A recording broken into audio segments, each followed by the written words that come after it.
আজ আমি শোনাব প্রখ্যাত সাহিত্যিক সুচিত্রা ভট্টাচার্যের লেখা একটি ছোট গল্প, নাম বাদামি জরুল।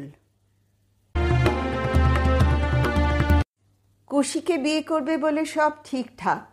এমন সময় হঠাৎ একদিন ঘোর বর্ষার দুপুরে লক্ষিন্দরের ঘরে ফিরে এলো চাঁপি। সারা সকাল ঝরে ঝরে তখন একটু জিরিয়ে নিচ্ছে আকাশ।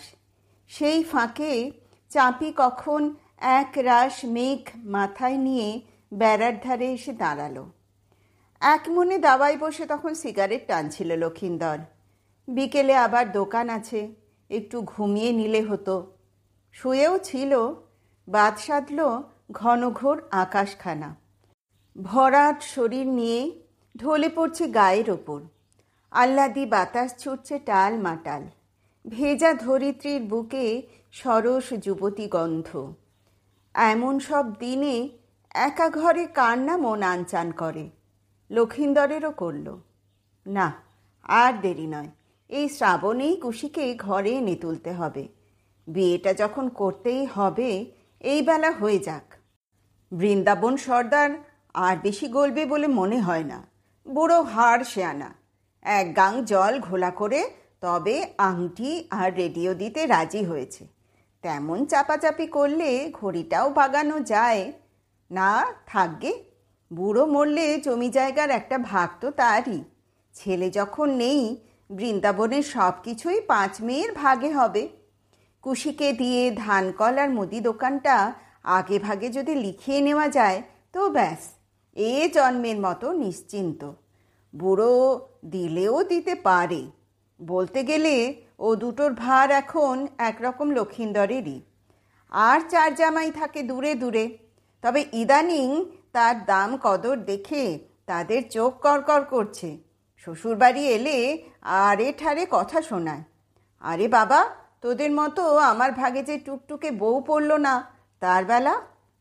লক্ষিন্দর নিজের হাবভাবে নিজেই হেসে ফেলল। জাত কাঙালির রথের শখ। কথায় বলে না, খেতে দিলে শুতে চায়, তার এই দশা। উপসী বেড়ালের মতো দৌড়ে দৌড়ে ঘুরে বেড়াতো। পেটে ভাত নেই, চুলে তেল নেই, বউটাও পীড়িত করে পালিয়েছে। সেই মরণ দশা থেকে বৃন্দাবন সর্দার বাঁচালো তাকে। বউ পেইলেছে বলে কি এমন ধারার বেবাকি হতে হয় রে নকিন্দর? কে যে বলো খুড়ো, তার মন হইয়েছে, সে পেইলেছে। আমি মরতিছি আমার আপন জ্বালায়। বৃন্দাবন সর্দার তার কাঁধে থাবা রেখে বলেছিল। এই হলো গে মরদের মতো কথা। বলি কি, তুই আবার বিয়ে কর। নতুন ঘর সংসার পেলি, শরীর মন চিঙা হয়ে যাবে। বিয়ে করলি খেতি দুবো কি, তারই ভাত দিতে পারতাম নি। ঢ্যাঙা বৃন্দাবন কঞ্চির মতো দুলে দুলে হাসছিল। সে ভাবনা আমার। তুই আজই কিনা বল, ধান কলটারে চালাবি, পাশের মুদিখানাটাও সামাল দিবি, তার বদলি মাস মাস মাইনে। চাষবাসটাও দেখাশোনা করলি পর সম্বৎসরের ধান। লক্ষিন্দর হাতে আকাশ পেল। এমন করেও মানুষের কপাল ফেরে। বছর ঘুরতে ভিটের হাল ফিরল। দুবেলা ভরপেট ভাত, সাজবান শরীরখানা, জেল্লাই ঝকঝক। শিয়ালফেলির শিবু মির্ধা সাইকেল বেচে দিচ্ছে। খবর পেয়ে হবু শ্বশুরকে ধরে পড়ল। নিজের কিছু আর বাকি বৃন্দাবনের মিলিয়ে পক্ষীরাজ এখন দাওয়ায় বাঁধা। যেখানে যাও দিনভর হাওয়ার সাথে হুসহাস ছোট। শুধু একটা কারণেই মন খুঁত খুঁত লক্ষিন্দরের। এমন একটা সুখের জীবন সুন্দরী বউ ছাড়া মানায় নাকি? সবই তাহলে বৃথা যায়। ঘর বৃথা, পয়সা বৃথা, এমন একটা টসটসে বাদলা দিনও বৃথা। কুশিটা বড়ই হাঁক উচ্ছিত। দাঁতগুলো কোদাল পানা, কপাল একতাল ঢিপি, গায়ের রং যেন ধুলা মাখা পিচ রাস্তা। ঝোপ ঝোপ ভুরুর নিচে চোখ দুটো কেমন কুতকুত করে। আর কত কি আছে কে জানে। এটা সেটা বায়না তুলে বিয়ের দিন পিছিয়ে রাখছে লক্ষিন্দর। মাঝে মাঝে লুকিয়ে লুকিয়ে 2-4টে মেয়ের সুলুক সন্ধানেও লেগেছিল। বৃন্দাবন সর্দারের কুকুরের কান ঠিক কোথা থেকে জানতে পেরে ঝাপটে এলো। কি নকিন্দর, নোকে বলতেছে তুই মেয়ে দেখি বেড়াস? লক্ষিন্দর ঝপ করে জবাব দিতে পারেনি। ঠিকঠাক বলে দে বাপ, আমি তবে অন্য নখ দেখি। লক্ষিন্দর মনে বলল শালা। বাইরে বলল, নৌকের কথা কান দিও নিখোড়া, তেরা সব জ্বলে মরতিছে, খালি আমার নামে মিছি কথা। তবে এবার ব্যবস্থা নাগাই, আর কটা দিন টেইম দাও, সংসারটারে ভালো মতন সাইজেলি, হাজার হোক খুশি হলো গের আজ কন্যে, আমারেও তো তারে আনি করে আঁকতে হবে। এই কথাটা মনে আঁকবি। বৃন্দাবন বড় প্রশান্ত হাসল, আর কেউর দিকে যেন লজর না যায়। শেষমেশ লক্ষিন্দর মনটাকে বেঁধে নিল। উপায় যখন নেই, তাছাড়া কুশিটারও তো গতি হওয়া দরকার। হাকুচ্ছিত মেয়ের জন্য কম ঘুরে মরেছে বৃন্দাবন। পছন্দ হয়তো দরে বনে না, দর বনে তো মেয়ে নাকচ। শেষে হয়রান হয়ে এই পথ। লক্ষিন্দর ছেলে ভালো, এককালে জোর জমি ছিল, বাপ কাকা বাঁধা রেখে আর তুলতে পারেনি। তার ওপর কোনো পিছটান নেই, মা বাপ মরেছে অনেক দিন। ছিল মোটে বউ, তা সেও পালিয়েছে এক গাইয়ে ছোঁড়ার সাথে। বৃন্দাবন সর্দারের হিসেবে চোখ গোলমাল করেনি কোনো। লক্ষিন্দর পাশ ফিরে শুলো। আকাশের খোলে চিকচিক বিজলির খেলা, মেঘে মেঘে আবার মিলন হবে। খুশিটাই যদি এখন থাকতো পাশে, হোক না খুঁতো, গোটা একটা মেয়ে মানুষ তো বটে। নতুন করে মনকে বুঝ দিল লক্ষিন্দর। মেয়ে মানুষের শরীর হলো ঘরের মধ্যে ঘর, বাইরেটা হোক যেমন তেমন, আসল মজা তো ভিতরে। তবে চোখের সুখ পেতে হলে, ভাবতে ভাবতে বড় চঞ্চল হয়ে পড়ল লক্ষিন্দর। দেখুন সুখ ছিল বটে একজনের চেহারায়, তার মতো আর একটাও দেখল না। ঠিক ঠিক কেমন যেন ছিল চাপি, একটু লম্বাটে, মুখে পাতলা নাক, তাতে টুকটুক লাল পাথরের নাক ছাবি। টেপা ঠোঁটে হাসলে ভারী মানাতো। কি যে নেশা সেই হাসিতে, লক্ষিন্দর দুনিয়া ভুলত। বউ বলতো মরণ, লক্ষিন্দর রঙ্গ করত, মরতেই তো চাই রে। বউ বলতো, তার আর দেরি কি, এমন ধারায় চলতে থাকলে যম দেবতা নিজেই আসবেন। ওপর শিওর বাবু কোথা দিচ্ছে, মাটি কাটার কাজটা পেরায় পাকা। অনেক দিন পরে লক্ষিন্দর চাপিকে মনে করার চেষ্টা করল। কতদিন হলো তাকে ছেড়ে গেছে চাপি। এদিকের 1 বছর, আর কটা মাস ধরলে হয় 1.5। তার আগেও কম করে 2 বছর তো বটেই, কিংবা আরও বেশি। লক্ষিন্দরের মনে হয় অনন্তকাল। আস্তে আস্তে তার মুখের আদলটাও এখন ঝাপসা, কিছুতেই ঠিক মতো মনে পড়ে না। স্পষ্ট শুধু চাপির বুকের মাঝে সেই বাদামি জরুলখানা। এখনও মাঝে মাঝে একা রাতে সেই জরুলে মুখ ডোবাতে চেষ্টা করে লক্ষিন্দর। কেন যে অমন দুম করে পালালো বউটা? দোষ অবশ্য তারই। অমন যাত্রা দলের কেষ্টকে ঘরে এনে তুললে কার না ঘর ভাঙে। গাঁয়েগঞ্জে পালাগান গেয়ে বেড়াতো সনাতন, আজ এখান কাল সেখান। গলায় জাদু ছিল বটে সনাতনের, যে শুনত দুদণ্ড বসে যেত। লক্ষিন্দরের তখন বড় দুঃখের দিন, নিত্যি অভাব, নিত্যি যাতনা। তার উপর পেটের ভেতর ছেলে মরে যেতে চাপির অবস্থাও পাগল পাগল। খায় না, চুল বাঁধে না, ঠোঁটের কোলে বাক্যটুকুও নেই। দিব্যি 10 মাস জ্যান্ত থেকে কখন পুট করে মরে গেছে ছেলে, চাপি নিজেই টের পায়নি। খোল থেকে মরা ছেলে বার করতে সে কি জমে মানুষে টানাটানি। মথুরাখণ্ড হেলথ সেন্টারে টানা 15 দিন রাখতে হলো চাপিকে। সনাতনের সঙ্গে সেই সময়ই আলাপ। লক্ষিন্দরই খাতির করে ঘর এনে তুলেছিল। গান শুনে বউটার মন যদি সারে। ক্রমে যাওয়া আসা বাড়ল সনাতনের। সাঁঝ নামলেই দাওয়ায় বসে গান ধরত। শুনতে শুনতে লক্ষিন্দর টের পেত সুরের ছোঁয়ায় কেমন করে বুকের ভেতর দুলে ওঠে দুঃখী ঢেউ। শুধু টের পায়নি, কয়লা কালো ময়লা ছোড়ার পিড়িতে মজে কখন একটু একটু করে শ্রী রাধিকা হয়ে গেল চাপি। যেদিন বুঝল সেদিন তার ঘরের জানলা পাল্লা সব ভেঙে চুরমার। লক্ষিন্দর ধীরে ধীরে উঠে বসল। না, আর শ্রী রাধিকায় কাজ নেই। তার কালোকুলো কুসুম কুমারী ভালো। মাঝে মধ্যে এটা সেটা রেঁধে খাওয়ায়, গুগলির ঝোল, মানকচু বাটা, শুকনো মাছ। মাথা হেঁট করে সামনে এসে দাঁড়ায়, চাপা গলায় বলে, মা পেইটে দিল। লক্ষিন্দর ঘর থেকে সিগারেটের প্যাকেট নিয়ে এলো, খুঁটিতে পিঠ ঠেকিয়ে বসলো উদাসভাবে। ইদানিং সিগারেট ধরেছে। তার হবু ভাইরাদের পকেটে সব সময় দামি প্যাকেট। দেখা দেখি সেও বিড়ি ছেড়েছে। উদাস লক্ষিন্দর এক বুক ধোঁয়া ভাসিয়ে দিল রাংচি তার গায়ে। ঠিক তখনই নজর গেল, ঝোপের ওধারে লাল মতন কি যেন নড়াচড়া করছে। লক্ষিন্দর হাঁকল, কে কে ওখানে? লাল কাপড় ভেতরে ঢুকে ঘোমটা ফেলল। গা গতর ভিজে সব ভেজা বুকে কাঁথাকানি মোড়া এক শিশুদেহ ঠান্ডা বাতাসে কুঁকড়ে মুকড়ে এতটুকু। লক্ষিন্দর বিস্ফারিত চোখে চিৎকার করে উঠল, তুই তুই কোত্থেকে? গাঁয়ের 5 জনকে নিয়ে নিজের উঠোনে বিচারে বসবে বৃন্দাবন সর্দার। খোদকারি করার লোক কম নেই, তবু তার বুকে শুধুই ভাঙা কাশির শব্দ। 3 দিন টানা বৃষ্টির পর আজ সকালটা ভারী উজ্জ্বল। ছেঁড়া ছেঁড়া মেঘ ফুরে রোদ নেমেছে। দিনের সেই প্রথম রোদে হেলান দিয়ে চেয়ারে বসল বৃন্দাবন সর্দার। নির্লজ্জ লক্ষিন্দরটা সামনে দাঁড়িয়ে। শোক ভুলে বৃন্দাবন কটমট চাইল। চোখ, কপাল আর ভুরুর গায়ে টুকরো টুকরো রাগ। আশপাশের মানুষজন মজা দেখছে জোট বেঁধে। লক্ষিন্দরের গা খালি, ডাক পেয়েই ছুটে এসেছে।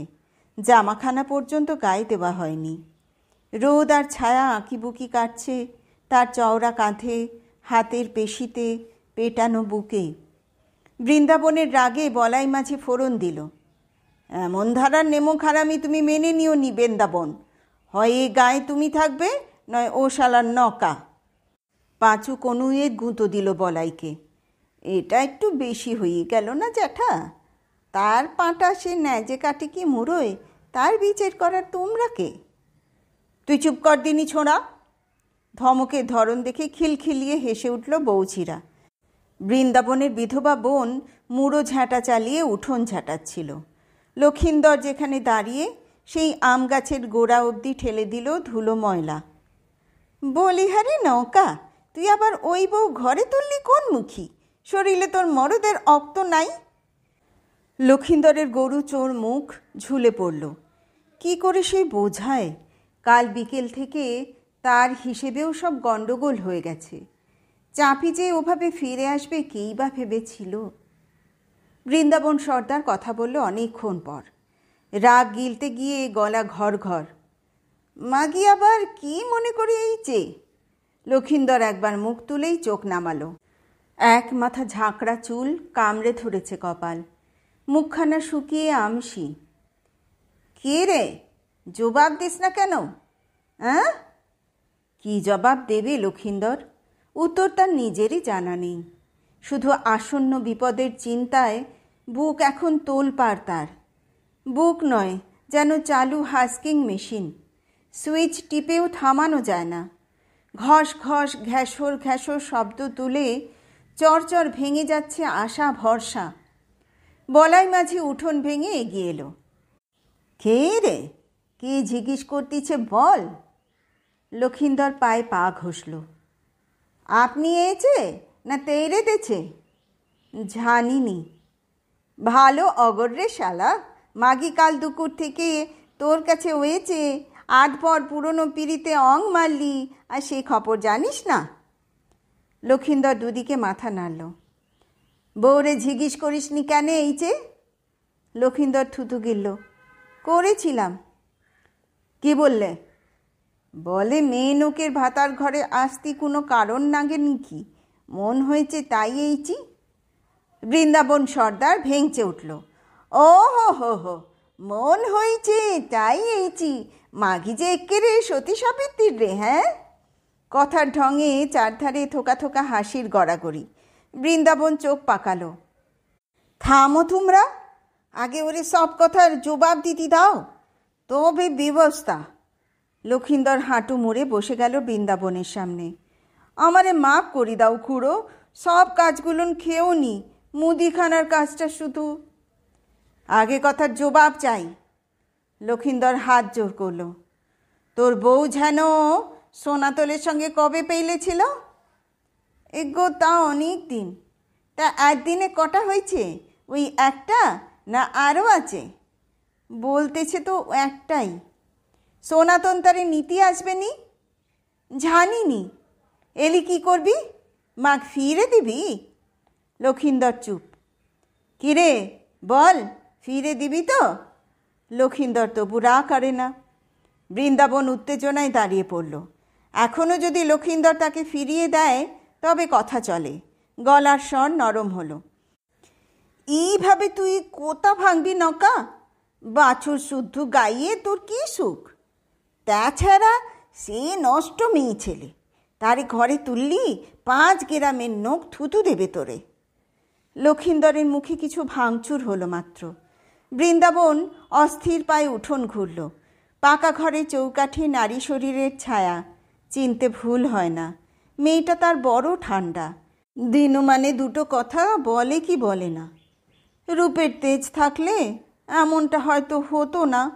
কপাল 4-4টে ঠিক মতো হয়ে কেন যে কোলেরটা এমন হলো? কোলের বলেই মায়া বেশি।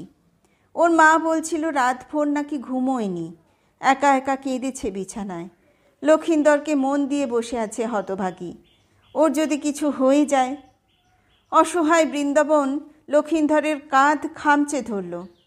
আজই ও বউরে তেইরে দিতে হবে নকা। দামি ঘড়ি দুবো, পাকা ভিটে তুলে দেবো, আর ঝা ঝা চাষ সব। 2 হাতে মুখ ঢেকে ফেলল লক্ষিন্দর। কে রে, কিছু বলবি তো? ধানকল মুদিখানা সব সব তোর, শুধু ওই লষ্ট বউরে তুই তারা লক্ষিন্দর। বৃন্দাবন সর্দারের গলায় কাকুতি। লক্ষিন্দর কয়েক পলক দেখে নিল সবাইকে।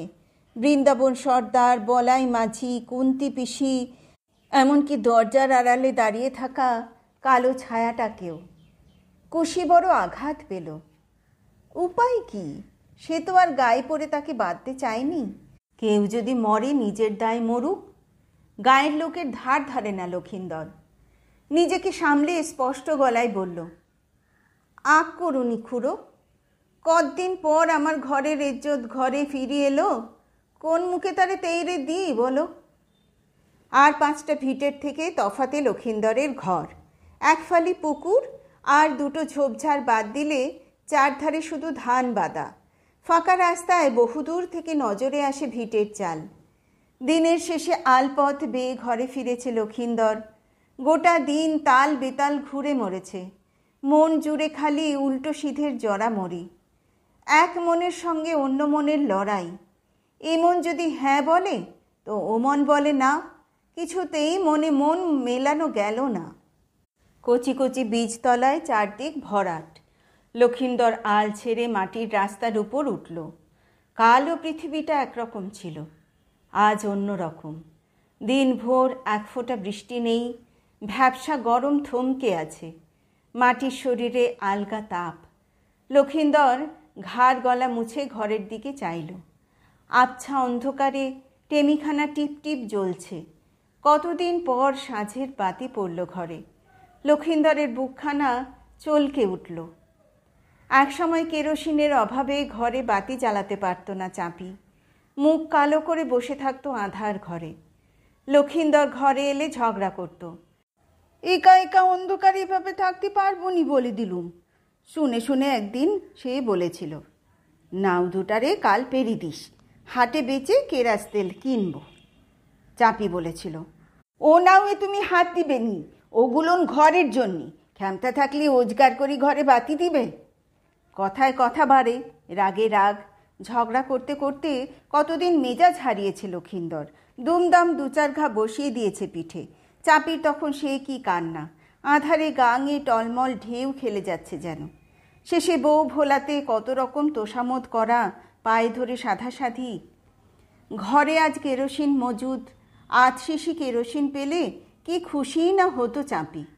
ভাবতে গিয়ে হোঁচট খেল লক্ষিন্দর। টিনটুকু শেষ হলে আবার সেই আধার। চাকরিটা গেছে। কোনোভাবেই মন টলল না বৃন্দাবনের। হাজার হোক, তারও তো বাপের প্রাণ। নিজেই বা কোন কথা রাখলো লক্ষিন্দর।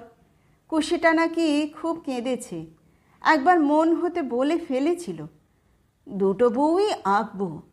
শুনে বুড়ো রাগে গনগন সাপ বলে দিল, ওই মাগিরে না তাড়ালি আর তোর ছায়া দেখবনি। কপালে যদি না সয় ঘি, ঠক ঠাকালে হবে কি। লক্ষিন্দর ট্যাকে গোজা সিগারেট দুখানা বার করলো, ছুঁড়ে দিল বাদায়। বিড়বিড় করে বলল, ঝাড়ে নকিন্দর, আর তোরে চাম ঠোকাতি হবে নি। বুকটা ফের টনটন করছে। টাকার মায়া, বড় মায়া। এবার থেকে নয় বিড়ি ধরবু। কাজ চলতিছে, খোঁজ করলে কিছু জুইটে যাবে। নিজেই নিজেকে বোঝালো আবার, দুই নক্কি কখনো গায়ে গায়ে থাকতে পারে নি গো। এক ঠাকরুন হাঁটা দিলে তবে অন্যজন আসে। কতদিন পর বউ আবার ফিরে এসেছে। খরার শেষে প্রাণ জুড়োনো ধারা যেমন। কি করে তারায় তাকে লক্ষিন্দর। কোলের কচিটাকে তার হাতে তুলে দিল আগে। মরা খোকাটার যেন প্রাণ ফিরিয়ে এনেছে। তারপর কাঁদতে লাগলো। আকাশ ভরা বাদল ভেঙে পড়ল উঠোনে। বড় রোগা হয়ে গেছে বউটা। না জানি কত কষ্টে ছিল। চোয়ালের হাড় ঠিকরে গেছে, হাত পা শুকনো কাঠি, শরীরে সেই টসটস ভাবটাই নেই। না থাক, বুকের মাঝে জরুলখানা তো আছে, নাকি সেটাও গিলে খেয়েছে সনাতন? খুব শালা পরের বউ নিয়ে ভেগেছিলি। দেখ এবার, পরের জিনিস ভোগ করা অত সোজা নয়। অনেক দিন চাপিকে ভোগ করেছে সনাতন, তবে শুধু শরীরটুকুই। চাপির মন এখানেই বাঁধা পড়েছিল, নইলে এতদিন পরে ফিরে আসে। মন পাওয়া কি অত সহজ কথা? জনম ভোর খুঁজে খুঁজে নিজের মনেরই নাগাল পাওয়া যায় না। না, সনাতনের আর বউ ফেরত যাওয়ার মুখ নেই। কোন জোরে আসবে লক্ষিন্দর ভালো মতন ভেবে দেখেছে, আইনও নেই। আইন বলে 12 বছর হলে তবে ভোগ দখলই সত্য হয়। চাপি তো মোটে। নিঃশব্দে উঠোনে পা রাখল লক্ষিন্দর। অন্ধকারে পক্ষীরাজ ডানা মেলে দাঁড়িয়ে। ওটাও ফেরত নেবে বৃন্দাবন। নিজ্ঞে যাক, বর্ষা গেলে সরকারি বাবুদের ধরে পড়বে। বাত তোলার কাজে লোক লাগে। লক্ষিন্দর ঘরের ভেতর উঁকি দিল। ছেলেকে দুধ দিচ্ছে চাপি। কাঁথায় শুইয়ে বাইরে এলো। ছমছম আলো আঁধারে মুখ ভালো দেখা যায় না। এই বেলা কথা কটা ভালো মতো জেনে নেওয়া দরকার। লক্ষিন্দর দাওয়ায় পা গুটিয়ে বসল। পুকুরে যাবেনি? না। লক্ষিন্দর আকাশ দেখল। ফ্যাকাশে চাঁদের মুখে কোঁকড়ানো কালো মেঘ। টুপটুপে তারাগুলো দেখা যায় কি যায় না। চাপি আবার নিচু গলায় বলল, ভাত দেবো? না, আয় এখানে এসে বস। কোথা আছে? তফাৎ রেখে বসল চাপি। কাল থেকে এমন দূরে দূরে থাকছে। পাশে এসে বস। চাপি এগিয়ে এলো। জোরে জোরে শ্বাস নিল লক্ষিন্দর। কেমন যেন অচেনা গন্ধ চাপির শরীরে। সময় কত কিছু পাল্টে দেয়। নিজেও তো সে বদলে গেছে কত। টাকা পয়সার গন্ধই আলাদা। শরীর মন বিগড়ে দেয়, নজর উঁচুতে ওঠে। ভালোই হলো সাপে বর। এবার আবার নিজেকে ফিরে পাওয়া যাবে। লক্ষিন্দর গলা ঝেড়ে নিল। তোর কাছ থেকেই একটা কথা জেনে নিতে চাই, ঠিক ঠিক জবাব দিবি। চাপি হাঁটুতে মাথা গুঁজল। সাপ কোথা বল তিনি, সনাতন রে ছেড়িয়ে এলি কেন? বলেছি তো। সে বলা বলা নয়, সনাতনের সঙ্গে ঝগড়া হয়েছে? না। তোরে ফেলে সে পেলে গেছে? না।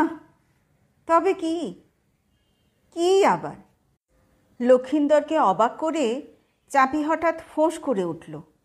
খেতে দিবার মুরদ নেই, পীড়িতের গোসাই। নাতি মারি এমন পীড়িতের মুখে। লক্ষিন্দর চমকে উঠল। তাই তুই তারে ছেড়িয়ে এলি? না তো কি, দিন বাদে দিন উপোস, ছিঁড়া কাপড় পরে ঘুরতেছি, একটা গামছাও এনে দেয়নি কো কচিটার জন্যি। এক ঝটকায় উঠে দাঁড়ালো লক্ষিন্দর। হৃৎপিণ্ডে আবার ধান কলের শব্দ। সামলে উঠতে সময় লাগলো। তোরে যদি ফের সে নিতে আসে? আসবে নি, তারে বলেই এইছি। আমি যদি তোরে ভাত না দিতে পারি, চলি যাবি? চাপি থমকালো। দুমুঠো ভাতের জন্য মেয়েদের জীবনে কত না খোয়ার, মন খোঁজার সময় কই তার। লক্ষিন্দর ঘুরে পুকুর ধারে যাচ্ছে, পায়ে পায়ে পিছু নিল। কাঁপা হাতে ছুঁতে চাইল লক্ষিন্দরকে। তুমি আমারে তেইরে দেবে? গুমোট আধার চিরে আলতো বাতাস বইছে, সে বাতাসে ভেসে রইল চাপির গলা। ঠিকমতো ঠাহর হয় না, তবু লক্ষিন্দর বুঝল চাপি কাঁদছে। আর শ্যাওড়ার ঝোপে ব্যাঙের ডাক, মরদ ব্যাঙগুলো সঙ্গিনী খুঁজছে। লক্ষিন্দর হাত বাড়িয়ে চাপিকে কাছে টানল। বাদামি জরুলটা ছোঁয়ার সময় লক্ষিন্দর কেঁদে ফেলল। চাপি যদি একবার মিথ্যে করে বলতো, তোমার জন্যই খুব মন কাঁদত গো, সংসারের জন্যই বুক ফাটত, তাই চলে এলাম। চাপি সেসব কিছুই বলল না। লক্ষিন্দরের বুকের ওমে তার শরীরটা তখন গলতে শুরু করেছে।